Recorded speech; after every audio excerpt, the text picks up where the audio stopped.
Akala mo, pinakamahirap lang na problema ang pakikisama sa biyanan.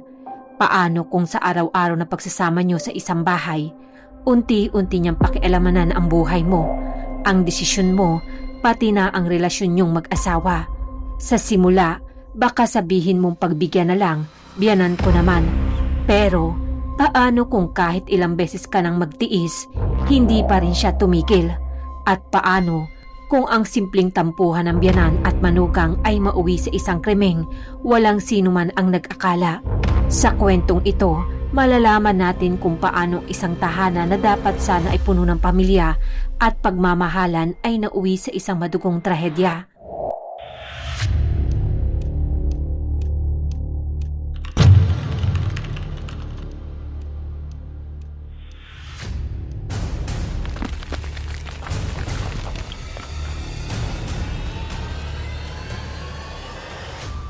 Noong November 2010, isang 65 taong gulang na babae ang kusang pumunta sa isang police station sa China. Sa halip na humingi ng tulong o magtanong, isang nakakagulat na pag-amin ang sinabi niya sa mga pulis. May pinatay daw siya at gusto niyang sumuko. Ang babae ay si Liu Shuying at nang sabihin niyang siya mismo ang pumatay sa kanyang manugang, agad na nagtungo ang mga pulis sa kanyang bahay para alamin kung totoo ang kanyang sinabi. Pagkarating nila roon, nakita nilang isang eksenang mahirap kalimutan.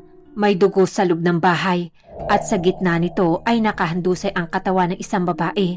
Ang biktima ay si Xu Yili, 31 taong gulang na asawa ng anak ni Liu.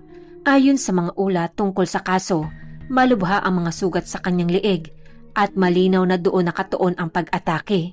Pero ang mas nakakagulat ay hindi lang basta bigla ang nangyari ang lahat. Habang iniimbestigahan ng mga pulis ang kaso, unti-unting lumabas ang matagal ng problema sa pagitan ng biyanan at manugang.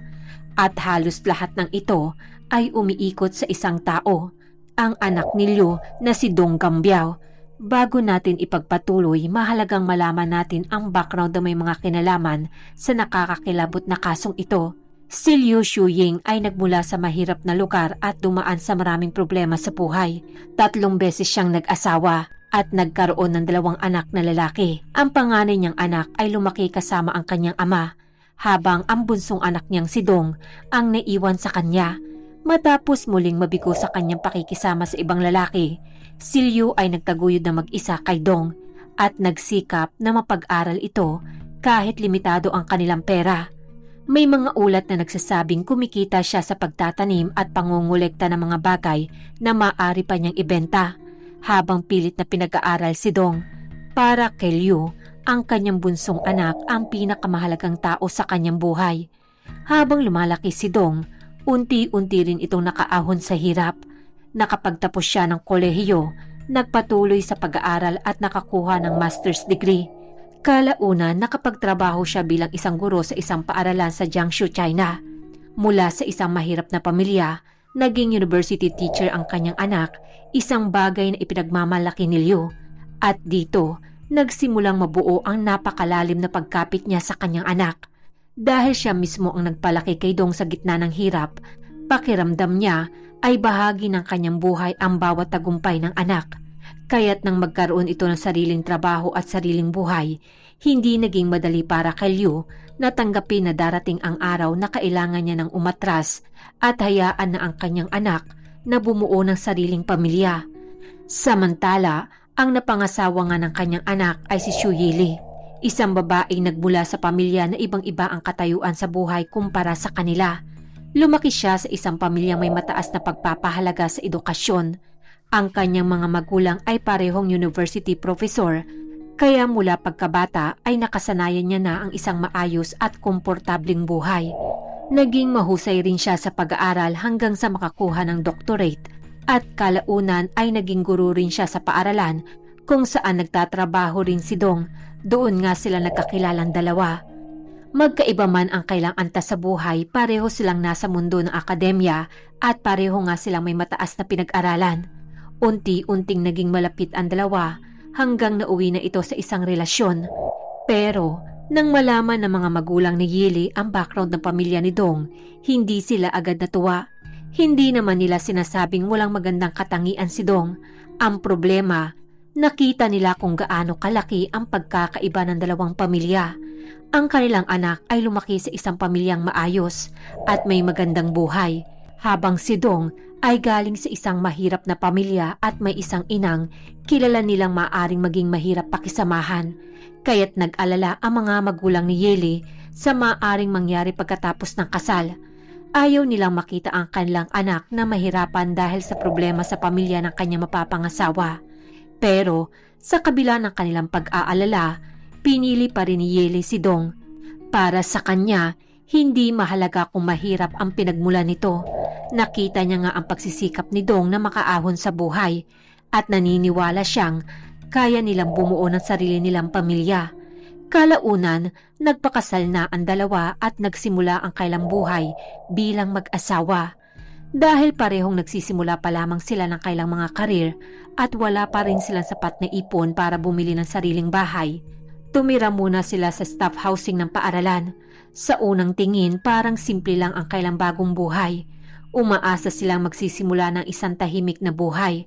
Pareho silang may trabaho sa universidad at pareho rin silang abala sa kailang karir, kaya't natural lamang na gusto nilang magkaroon ng sariling espasyo bilang mag-asawa.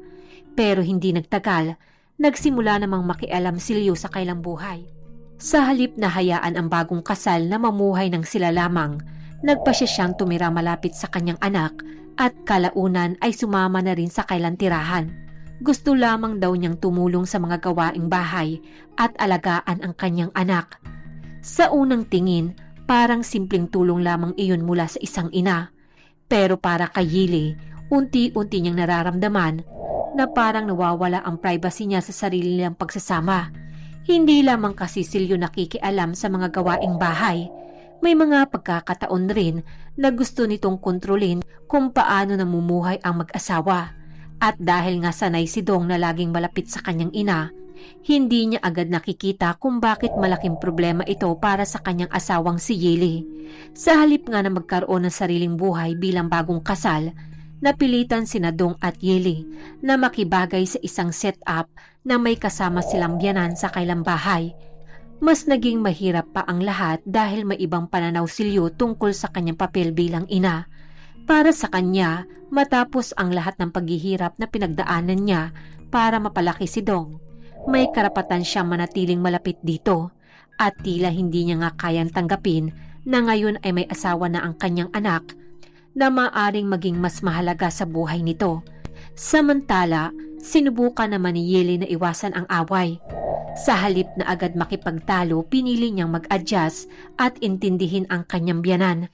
Pero habang tumatagal, mas lumalabas ang mga ugali ni Liu na hindi niya na kayang tiisin. Gusto ni Liu na palaging malapit sa kanyang anak.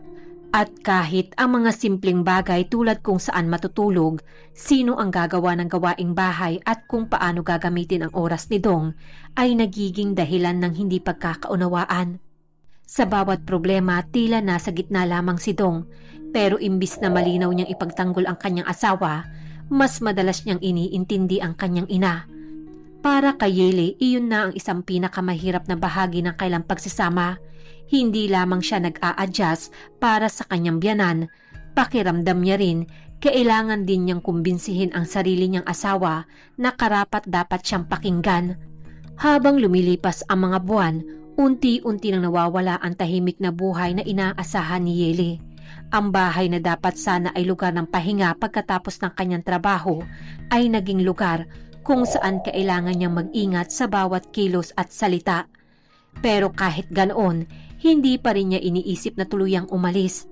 Mahal niya si Dong at gusto niyang maging maayos ang kailang pagsasama. Pero habang mas matagal silang nagsasama, mas lumalabas ang mga kakaibang gawain ng kanyang biyanan. May mga bagay na para kay Liu ay normal lamang, pero para kay Yeli ay mahirap na nga itong tiisin. Isa na rito ang mga paraan ng paggamit ni Liu sa mga bagay sa loob ng bahay. Mahilig siyang mag-ipon ng mga kahon, plastik, lata at iba pang mga bagay na nakukuha niya sa paligid. Sa halip na itapon ang mga ito, inuwi niya at itinago ito sa kanilang bahay. Unti-unti na napuno ang kailan tirahan ng mga gamit na hindi naman kailangan. Dahil dito, naging magulo at marumi ang paligid. Nagsimula na ring magkaroon ng masamang amoy sa loob ng kailang bahay. May isa pa nga siyang ugali na lalo pang nakakaistorbo kay Yili. Bahagya niyang binubuksan ang gripo at hinahayaan lamang itong tumulo para makapag-ipon raw ng tubig. Sa gabi, paulit-ulit ngang maririnig ang tunog ng patak ng tubig. Para sa isang taong kailangang magtrabaho at maghanda para sa kanyang mga klase, malaking istorbo iyon.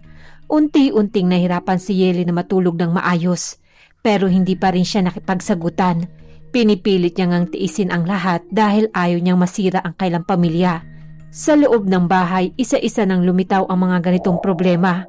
At ang mas mahirap, hindi niya nararamdaman ang sapat niyang suporta mula sa kanyang asawa. Kapag may reklamo siya, palaging may dahilan si Dong para ipagtanggol ang kanyang ina.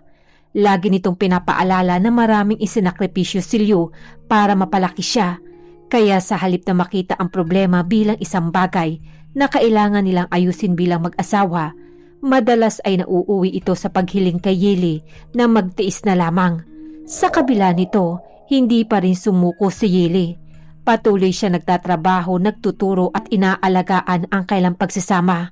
At makalipas ang ilang panahon, dumating ang isang pangyayaring inaasahan niyang magbibigay sa kailang pamilya na bagong saya.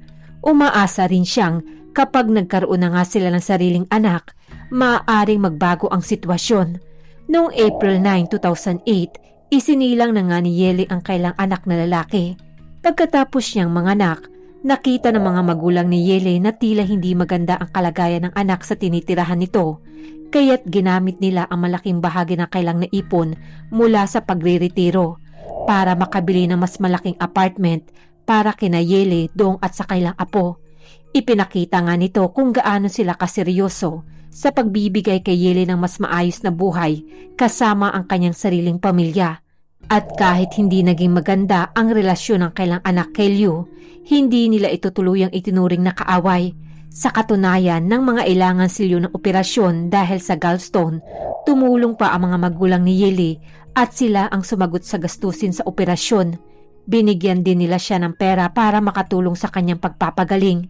Sa kabilangan ng lahat ng problema, sinubukan pa rin nilang maging maayos ang pakikitungo kay Liu. Para mapanatiling maayos ang relasyon ng pamilya, binilhan pa nila si Liu ng mga bagong damit at sapatos at isinama pa siya sa isang espesyal na hapunan. Ang gusto lamang ng mga magulang ni Yeli ay maging maayos ang pakikitungo sa kanilang anak at sana ay magkaroon na ng tahimik na buhay ang kailang pamilya. Pero hindi naging sapat ang lahat ng iyon para magbago ang pananaw ni Liu. Sa halip, nakita niya ang bagong bahay bilang isa pang lugar kung saan maaari siyang manatiling malapit sa kanyang anak. Dahil pareho nga nagtatrabaho sina Dong at Yeli, sinabi ni Liu na kailangan nila siya para alagaan ang kanyang apo. Para sa mag-asawa, maaari ngang makatulong siya sa pag-aalaga sa bata. Pero may kapalit ang tulong na iyon. Gusto ni Liu na magkaroon siya ng sariling kwarto sa bagong apartment at manatiling kasama nila. Muli, napilitan ang mag-asawa na tanggapin siya.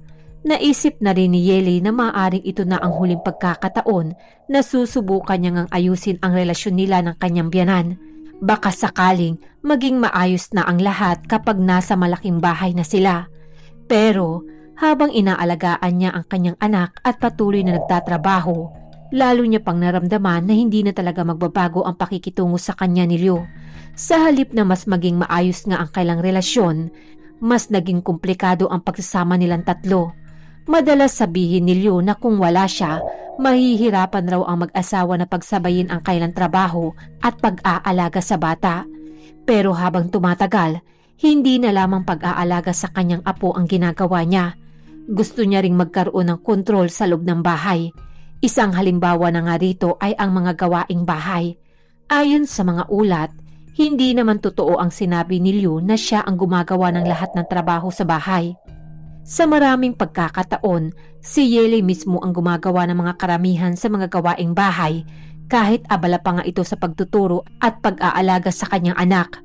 May isa pang pagkakataon na masama ang pakiramdam ni Yeli kaya't hiniling niya sa kanyang asawang si Dong na siya na muna ang maghugas ng pinggan. Nang makita naman ito ni Liu, nagalit ito ng todo. Sinabi niya na hindi dapat gumagawa ng ganong trabaho ang kanyang anak dahil isa itong propesor at may mahalagang trabaho. Para kay Yele, maliit na bagay lamang sana iyon, pero para kay Liu, tila isa na naman itong dahilan para ipakita na hindi niya gusto ang paraan ng pamumuhay ng kanyang manugang. Hindi lamang nga sa gawaing bahay nagkakaroon ng problema, maging ang oras ng pagtulog ay naging malaking isyu. May mga ulat na sinabi ni Liu na hindi siya sanay matulog ng malayo sa kanyang anak. Dahil dito, nagkaroon pa ng mga pagkakataong nagsisiksikan silang tatlo sa iisang kama. Para sa bagong mag-asawa, hindi nga iyon normal na sitwasyon. Ilang buwan din itong tiniis ni Yili hanggang sa tuluyan niya ng kausapin ang kanyang asawang si Dong. Gusto niyang ipaintindi dito na kailangan nila ng sariling espasyo bilang mag-asawa, lalo na't mayroon na nga silang anak. Kalauna, napilitan nga silang bigyan si Liu ng sariling higaan sa sala. Pero kahit may sarili na siyang lugar, hindi pa rin nawala ang problema. Ngunit sa kabila ng lahat ng ito, patuloy pa rin nagtiis si Yili. Mahal niya kasi ang kanyang asawa at ayaw niyang lumaki ang kailang anak na wasak ang kailang pamilya. Kaya't pinili niya na lamang ang manahimik sa maraming pagkakataon. Ngunit may isang bagay na hindi niya na nga kayang kontrolin, ang paglala ng galit sa kanya ni Liu.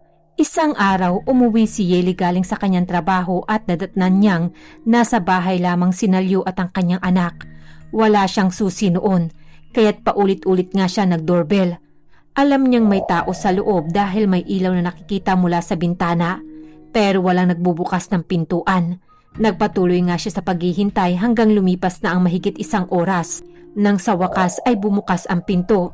Parang walang nangyari at sinabi lamang ni Liu na nakatulog raw siya. Naisip nga ni Yele na maaaring maliit na bagay lamang iyon sa paningin ng iba, pero para sa kanya, isa na naman itong karanasan na nagparamdam na hindi na siya komportable sa sarili niyang tahanan at hindi lamang doon nagtapos ang mga pangyayari. Isang gabi, abala si Yele sa kanyang computer habang naghahanda para sa isang mahalagang lecture. Kinabukasan na kailangan niya mag-present kaya't ilang oras na siyang nagtatrabaho at halos tapos na ang kanyang ginagawa. Pero bigla namang pinatay ni Liu ang main breaker ng kailang bahay. Agad ngang namatay ang kuryente at kasabay rin ito, nag-shutdown ang kanyang computer. Ang pinaghirapan niyang gawin ng ilang oras ay nawala. Para sa isang profesor na may importanteng trabaho kinabukasan, napakalaking problema nito. Sa halip na humingi ng tawad o tumulong, lalo pang naging mahirap ang sitwasyon.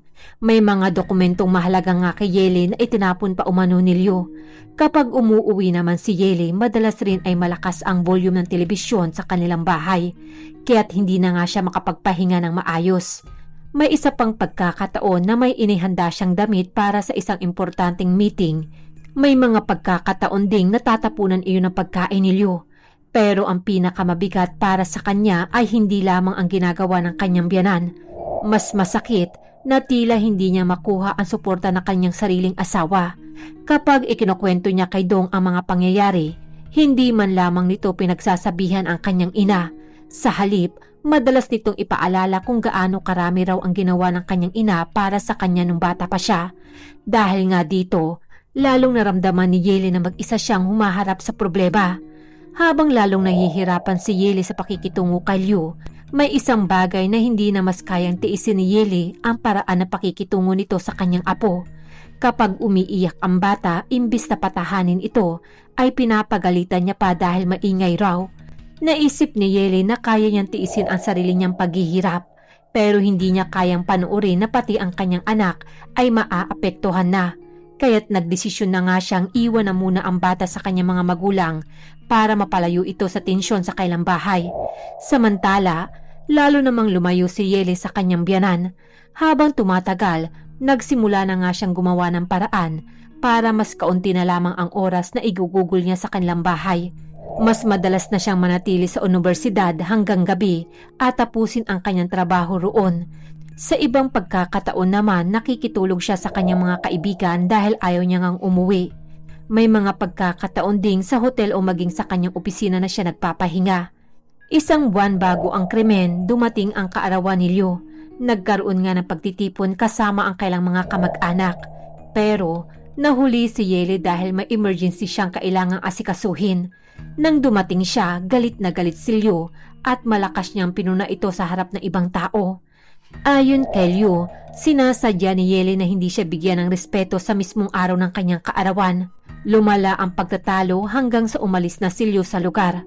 Pero hindi pa doon natapos ang lahat. Sa harap ng mga kamag-anak, hinarap ni Dong ang kanyang asawa at sinampal ito ng napakalakas. Naisip nga ni Yeli sa mga oras na iyon, ito na ang pinakamabigat na nangyari sa kailang pagsasama. Sa lahat ng problemang tiniis niya, umabot na siya sa puntong hindi niya na kayang magpatuloy. Sinabi niya kay Dong na gusto niya nang makipaghiwalay. Para kay Yeli, ang divorce ay hindi simpleng desisyon. Ito ang huling paraan na nakita niya para nga makatakas sa buhay na matagal na nga niyang pinagtitiisan. Pero nang makarating kay Liu ang balitang tungkol sa paghihiwalay, ibang-iba ang naging reaksyon nito. Hindi lamang niya iniisip na mawawala sa kanyang anak ang kanyang asawa.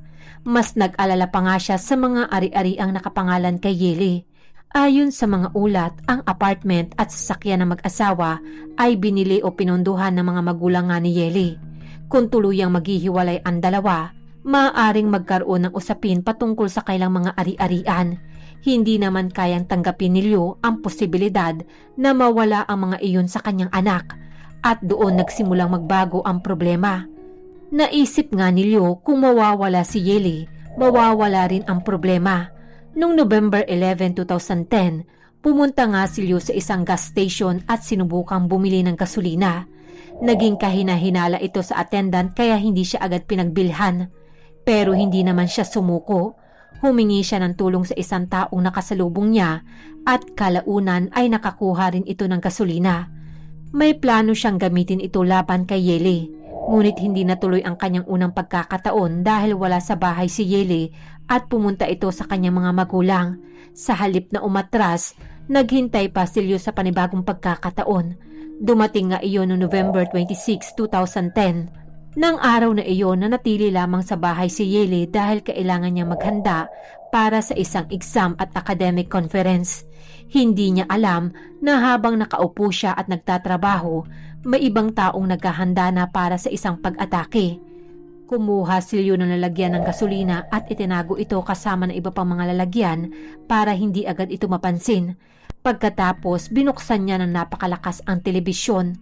Naiinis na nga si Yeli dahil kailangan niya pang mag-concentrate sa kanyang pag-aaral, kaya't lumabas siya ng kwarto para patayin ang telebisyon.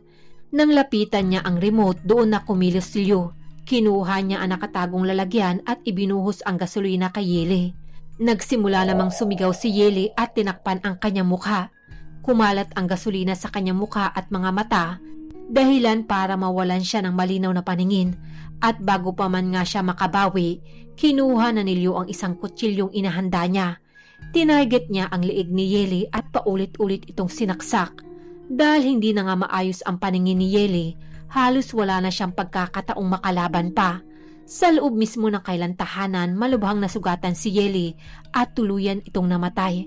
Pagkatapos ng pag-atake, hindi agad tumakbo si Liu para humingi ng tulong.